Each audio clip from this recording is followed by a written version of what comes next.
the SML podcast, Playing the Field, Field Journal 007. I don't know how long the show is going to be. I don't really have a whole lot topics on mine, so we're totally just going to do this by the cuff. And today we're going to welcome in special guest host, and he's popping in right here on the side of the screen. He's going to make himself known. And if you haven't guessed who we got yet by the picture and by the sound, we've got 19-time SML champion, the commissioner of the SML, the producer, the director of the SML network, Primetime 000. Wow. Thanks for having me. Yep, 19-time champ. That's right. All right, so let's talk about the big one then. What happened there with Faz? You know, the big Super Bowl was obviously the first time you guys played in the Super Bowl. Dalvin Cook, he took your soul. You know, he made some nice stick skills. He kind of broke your back there at the half, and you never seemed to be able to regain momentum. This time, and I watched the majority of the game, you seem to be, until the end of the game there, you seem pretty just very consistent on offense and being able to do it at will, moving the ball well, big plays throughout the game, busted coverage maybe on a cover 6, pretty confident with the runs when they were there, taking nice checkdowns, moving with Baker in and out of the pocket, taking some checkdown throws, and obviously just having your way on offense. And defense, you went through some times of dominance with them, and then obviously it's just kind of hard to stop a guy of that caliber the entire game, and he managed to fight and scratch and crawl and bite and kick you in the nuts until he kind of got back in the game. What happened in the Super Bowl? Yeah, Faz is a very good player. We had just played a few weeks prior, and I really won that game. I missed a field goal and lost it. I doinked it, but there's never a point where I was like, oh man, like Faz he's got my number. This cycle especially, I feel like I have Faz's number. So I was fairly confident going into the game. I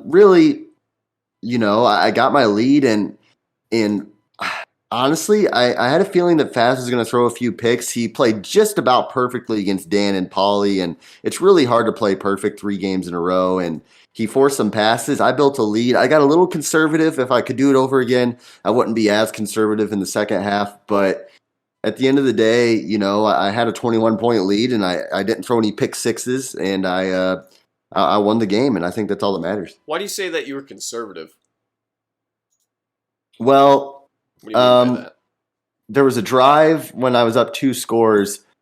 I didn't push the ball downfield enough, I think. Sometimes teams will start running the ball too much and get a little gun shy. I think I got gun shy at a few moments. But the last drive to put the game away, I made a throw or two that was in tight windows, and when I had to, and again, that's all that matters. But there was a drive before that drive. I wish I would have thrown it more. What makes Faz the dangerous opponent that he is this cycle compared to years previous? Yeah, first of all, the Panthers are a really good team. I mean, that defense, if you look, they got a D-line, they've got a secondary, they got a running game, they got receivers, their quarterback's good. There's really no weakness on that Panthers team, and that's tough. And Faz is a good player. He's a solid passer. Everyone knows it. So you really you have to nearly play a perfect game against somebody like that. And thankfully I had a good start. I threw the ball well early, and it kind of it went well from there. I do think Faz is a little less dynamic of a passer without Gunslinger. I know that's common sense, but I think Faz really thrives more than anybody with Gunslinger, and he doesn't have that with Jordan Love. No, Jordan Love's definitely a different quarterback. Now, he does make plays, and he's been able to elevate Jordan Love to an 88 overall superstar quarterback. And obviously CMC, this is not the most talented team that Faz has had, I don't believe. But the Bills were pretty good he had before the blip. The Bills were definitely, I think, better, especially for the style that Faz likes to play. But the defense is pretty well built. You got some good corners. You've got a good safety. Brian Burns on the defensive line, a superstar linebacker. I think they're, and the defensive tackles. I mean, there's just really good guys all throughout that defense. It's really, really stacked. And just scrolling through the roster here on daddyleagues.com/SML, you can see that there's all kinds of star and superstar and X Factor players, and Thaz does a really good job developing guys, meeting goals, and obviously did it to the tune of winning the NFC Championship game and going to the Super Bowl. Let's talk two early predictions right now. Who do you think will be back in the big game this year? Yeah. Oh wow. I'm gonna. It's hard to bet against myself. I think I'm playing really good football right now, so I'm gonna have to go Colts in the AFC. I think QP's kind of. I think he's lost some of his fire maybe, and Bomber since trading Baker Mayfield has been a shell of his former self. And in the NFC, it's between Dan and Faz, and I think Dan finds a way to beat Faz this year. I think it's gonna be Prime versus Dan, and I think that sells tickets. So the next thing I guess we're going to transition to, I think it's a good topic, and it's going to be Week 1 matchups. We've played the majority at the time of recording. It's only the Packers, Lions, and the Steelers and Cowboys that have absolutely shit the bed and not been proactive in playing their games. But that's another story for another time. I'm picking my Week 1 matchup as my game of the week was probably the Chargers and Bengals. 49-35 meets over the Bengals, and Joe Burrow, 14 of 19, 328, 3 tuds. Mixon, 16 carries, 99 yards. But little Meats, I may have to start watching some film to see what's going on here. Justin Herbert, 20 of 21, 498 yards from 4 touchdowns. Carson, 3 catches, 222 yards on the game. Now, and I know the Bengals played really garbage defense because if I didn't throw so many fucking interceptions in that game, I would have beat him. But Yeah. there's something. Meats has been playing at an elevated level since I think at least last season. Yeah. Do He you beat see a Bomber. difference in Meats, or what do you think is going on there in LA? Yeah, I think he's playing better. I think that win over Bomber really did something to his psyche, at least recently. And boy, does Monty's defense suck. It I mean, if does. you're going to let up 500 yards against Meats, 4 touchdowns, 1 incompletion, I mean, I'd be sucking on a gun barrel if that happened to me. I mean, that's a freaking heck of a deal. But hey, hats off to Meats, man. That's a heck of a stat line for anybody. Yeah, only 1 incompletion, almost 500 yards, and only 20 attempts. That's nuts. It's kind of That doesn't crazy. happen here. No. So, real quick though, when you start looking at the Bengals, they're not the most talented roster. He's done a great job. Joe Mixon is a 99 overall X Factor running back. I don't know if you realize that. Jamar Chase, 89 overall X Factor. Joe Burrow, 90 X Factor. Jesse Bates on defense, 94 overall free safety superstar. He's got a couple of pieces here and there, but really he's only got 3 players 90 overall or better. He only has, let's look here, 1, 2, 3, 4, 5, 6, 7, 8, 9 players that are 80 overall or better. Wow. So, maybe one side of the ball, but I guess what doesn't make a whole lot of sense here is the fact that the majority of these players that are 80 overall or better appear to be mainly on defense. But then again, those players are all only 80 to 83 overall. There's a pretty big gap. Like he's got corner, outside backer, defensive end, defensive tackle, and quarterback, which all are 80 to 83 overall. So I guess his team just isn't very good, and obviously that's probably part of his problem. He also likes to do a lot of man blitzes, at least from the game that I played against him. He's very, very aggressive. What's been your Week 1 matchup? Yeah, Game and of the week? Monty's an interesting player for sure. You don't know what you're going to get with him. He's just so reckless. But for me, looking at things, it was interesting to see how the Titans did with Derrick Henry and with Tyreek Hill, and they lost to the Jaguars. And usually there's an adjusting period when you get big players, but Tyreek Hill, 3 catches, 51 yards. They lost. The problem with the Titans is he didn't figure out his quarterback situation, which he really needed to figure out 2 years ago. Right. And now, I mean, he's got Jared Goff, and if you have Tyreek Hill, it's like you need somebody who can throw it deep. And Goff's got a 90 arm, but 79 deep accuracy. He's not going to wow you. I don't know. Jameis Winston's on the block. Yeah, Jameis Winston maybe saved the Titans season. I don't know.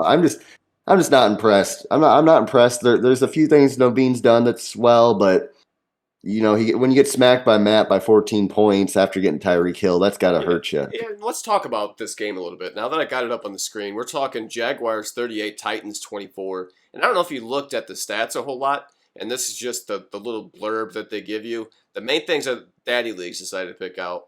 Lawrence, 8 of 9 passing, a buck 26, 1 tud, 1 interception. Etienne, 16 carries, 43 yards, a touchdown. That's not enough to win a game 38-24. Jared Goff, 14 of 19, 244 yards, a touchdown, and 3 interceptions. So now we're starting to understand what's going on here. Derrick Henry, Mhm. 16 carries, 111 yards, 2 touchdowns. I can tell you right now, when I had the Titans, Derrick Henry was the reason why we won games. Derrick Mhm. Henry is the reason why Ryan Tannehill was relevant. And I think I actually improved Tannehill to the point where he was kind of half-ass usable for a little bit there. The offense has to go through Derrick Henry. And now we'll break it down a little bit further. Yeah, really, I know Matt's points all must have been off of turnovers, I'm guessing, because I think he like pick returned two sixes. pick. Yeah, I think he had two pick sixes. Yeah, so you take that away, you got a tie game, 24-24, right? Yeah. Hmm.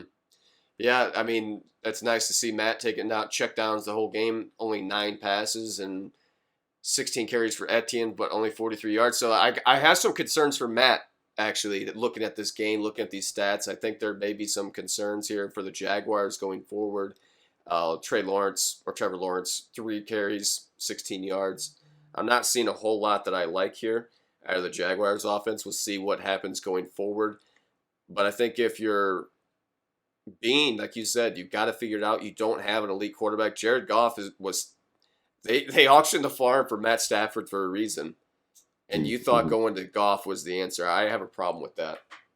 Yeah, and again, you play in the AFC South. Matt, you just lost to Matt. I'm in the division. Yeah, I mean, losing, I know it's a long season, but losing these games tend to find a way to come back to bite you come playoff time. You've seen it with Grams, you've seen it with other guys where, hey, you never know when one game might matter.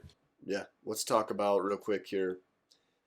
This podcast, I guess, is going to be mainly centered on these week 1 matchups, but and this is it's overreaction Monday. There's plenty of games. We play like 6 a week anymore, but Seahawks, our veteran, Yeah, our motherfucking guy, Spooky. yeah, He's got the wow. robe on. He's sitting there sipping on some sparkly water by the fireplace. 31-29 over Gouda. Gouda's got the goo in his hands. He can barely hold the controller. It's so hard to play when your hands are that sticky. But Mhm, mhm. Spooky got it done. 31-29. Lance, 4 tuds, 361 yards, but 2 interceptions. Stanley, 9 carries, 21 yards. Nixon, the quarterback of the Seahawks, 13-16, a buck 88, 1 tud, but guess what, Jim? No picks. No picks. You're right. Taylor, 16 carries, a buck 05. That's how you win fucking games, boys. You don't turn over the ball. You win the turnover battle. Yeah, you threw 4 touchdowns, Lance, but guess what? What do you do, Prime? He lost the Uh, turnover battle. yep, He yep, yep. lost the time of possession, I bet, because Stanley only had 21 yards and 9 carries, and Taylor had 16 for a buck 05. This is a good defensive battle, and I like to see these kind of ugly stat lines because that's really indicative of how these games are played. Yeah, what I like from Spooky this offseason, he did what the Colts did with Carson Wentz. Yeah, He traded for Sears last offseason. yeah. And he's like, okay, I played a season with them, and I'm just going to get rid of him immediately. He gets rid of him, and now he gets and then somehow he gets a first round pick out of the guy. Oh, it was And Fig or somebody got screwed. yeah, Fig. But it's like, okay, now I'm not going to bash Fig, but okay, so you know, Spooky, and then he gets a hidden development quarterback, and he wins a game, upsets the Right. 49ers. So it's just like the Colts got a few picks out of Carson Wentz. It's bamboozled the Washington football team, and now Spooky's doing it to Fig. So you'll take it. Let's talk about your boy Bomber. Now, Hmm. he's probably going to figure out what's going on. He's probably going to clean it up a little bit. But Browns narrowly beat the lowly Broncos 31-28. Lewis, though, Hmm. I mean, if the Broncos could, like, not shoot themselves in the foot, he'd be doing so much better. And he's a player that's at times been a pretty difficult guy to stop in this league. Lewis, 19 of 33, 293, 2 touchdowns, but 4 interceptions, and Bomber's a tough player. I don't blame him for this rushing stat line, but 2 carries from the quarterback, 19 yards, and 11 carries from Jones, the running back, for 20 yards. Yeah. You're not getting it done, and you've got guys like Fant and Ross and Sutton. You've got boys to throw it to, so you got to be able to stretch the field a little bit. And Bomber is a difficult guy to play, but one thing that's interesting is I feel like he did a pretty good job on frustrating Bomber, at least looking at the passing stat line here from the Barbecue Grill Weber. 11 passes completed, 24 attempted, 162 yards, 2 touchdowns, 1 interception. That's not a typical Bomber stat line. He really knows where to go with the ball. He's got his plays. He knows when he's going to hit his little zig routes and the quick outs and certain crossing patterns. And he's a guy that identifies cover 3 really well, and he'll beat you up the seam. These guys have their repertoire of plays that they're coming. You can't stop them. They're well scripted and well rehearsed. And for whatever happened in that Broncos game, I feel like he did a pretty good job. And not to mention Chubb, 15 carries, 70 yards, no touchdowns. Yeah, no, I mean, if you don't throw 4 picks, you probably win that game against Bomber. But you know what? Again, this is what separates the good players from the guys who aren't good or guys who are average. And that's, hey, it's not throwing the dumb interceptions. And that's what Colt did, and that's what makes Bomber. He didn't throw 4 picks. He was frustrated. He probably punted it a few times. It looks like he punted it 3 times, but 3 punts, pinning the guy in the field position game and not throwing 4 picks probably is what saved the game for Bomber, So I know you like controversy. You like to stir things up. I feel like we've been too mellow. We got a couple minutes here before we hit the 20-minute mark. We got about 3.5 minutes. So let's go ahead and piss some people off. Okay. What tool do you need to bury people? Shovel. Okay. So do you have your shovel out? Oh, yeah. Are you ready to bury a team in week 1? Oh, man. Let me look and see who's lost. Based on how it went the end of last season, he was self-deprecating like a mofo. He had this elite offense that he came out spitting hot when we had SML the reboot. And then we've got NYT losing to Big Daddy. The son of the preacher man, Dan, beat him 37-16. Wow. Lord have mercy. We got Kyler Murray, 12 of 17, $113, no touchdowns, 1 interception. Minor, 18 carries, 45 yards. And then Russell, banging Sierra Wilson, 11 of 14, 210, 2 tuds. Williams, 12 carries, $109, 2 touchdowns. Let's talk about it, Prime. What's wrong with NYT? Yeah, man, that Cardinals team is loaded. Really, no excuses, for NYT. He knows what he's got. Everybody does. He's just got, just like Al Davis says, just win, baby. He's got to find a way to win. And actually, historically, he plays Dan well. I don't know. Is he in his head now? You think maybe a little bit? I think so. I think he's so. Got that monkey that was on Meats' back, and I'll tell you, when Meats had that monkey, that thing was shoving bananas in his ears, pulling on him a little bit, throwing poop at him. Poor Meats. He was in it for a while there, and especially when he plays you, the middle monkey really plays hard on. It's nice. I'll take it. The game's already lost when Meats plays you, but that's a story for another time. Yes. But it seems like maybe the middle mind games have got, and I'm not saying that the Cardinals have shortcomings. I'm not making a short joke about Kyler Murray, but I think NYT's got some figuring out to do. I'm sure that he'll clap my cheeks in the 2 games I play him this year, but a little cause for concern just because the way that NYT was starting out the first several games of the reboot, and even the first, was this our 4th season now after the reboot? Yeah. It's got to be close to the 4th season. Yep. 4th. The first 2 seasons, I think NYT was nothing short of electric. Last season, he started to show some sputtering, and Dan's a great opponent. Don't get me wrong. He is. So that's a tough week 1 game to start with, but he's got to figure out something here. You got Kyler Murray, you've got weapons, you've tore up a lot of people. DeAndre Hopkins, 1 catch for 8 yards. He's got the other receiver, I forget his name. I think he's actually got Larry Fitzgerald's number and everything. I think it's Moore. Yeah, Rondell Moore maybe. Yeah, I think it is Moore. But, none of these guys had any stats against Dan. And maybe it's not him, but regardless, he's got somebody that he likes to tear it up with out there, really burn my defense. But NYT has to figure it out. Guys, we're near the 20-minute mark. Prime, you got any closing statements about that NYT before I close the show? No, I don't. I just want to say real quick, the one guy I'm picking who has to figure things out for the cycle is Faz. Ooh, Look, you took the Bills, you took the Panthers, which love them or hate them, they're a great Madden team who develops easily, good defense. yeah. You lost to Dump, you play Doink, and now you play Dan, you play Gouda all in a row. Faz has got to figure it out, and he's got to win a Simbardi. I mean, at the end of the day, if you want to be looked at as one of the big five, you got to win with a great team that you chose. I took the Colts and I won, and I built the Colts up and I won with the Colts, so you can do it with the Panthers pretty easily. Yeah, he's got some tough games coming up. He's got the Bucks with Doink. He's got the Preacher Man Dan week 3. He's got Gouda week 4. He's got a really tough game in Chicago against the current 1-0 Bears and Fins, and then he's got the Bucks and Dan yet again before his bye week. So that's kind of tough. And then for NYT, for him to right the ship, once again, you're playing against some tough opponents here. He's got the Broncos, who are currently 0-1. He's got Faz week 3. He's got the Saints week 4. He's got the Chiefs, which I think is Coop. Meatsy, the Panthers, the Falcons, the Giants. Man, he's got a late bye week, week 13 bye week. So NYT's got a lot of tough games. And right before the bye week, he's got Bomber. And by then, Bomber should be kind of firing on all cylinders, I would think. Well, I'm going to go ahead and transition us to the closing here. We're past 21 minutes. And I'd like to stay right around the 21-minute mark myself. So appreciate you guys all for tuning in. I hope you stuck with us the whole time. If you did, hit the subscribe button below. Comment below what you want Prime and I to discuss next time here on the SML podcast. We got some games coming up. I believe I'm playing KJ at Advanced tonight, so tune in to Twitch Field General 007.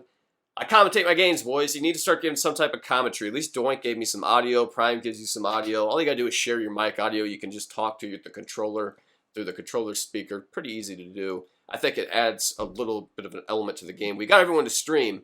Now I just need guys to do a little bit of commentary, a little bit of reactions. You don't have to talk the whole time like I do. It's hard to do. But it is hard. Give some type of reaction, especially me when I'm sitting there trying to get songs going on and respond to people in the comments and all that stuff. So engaging with an audience and being successful and being able to pay attention to everything is a difficult transition. But being able just to give some reactions and say, hey, I think this is cover 3. I think this is cover 2. I'm doing this. For one, it's not going to look guys just like, oh, shit, dude, why'd you do that?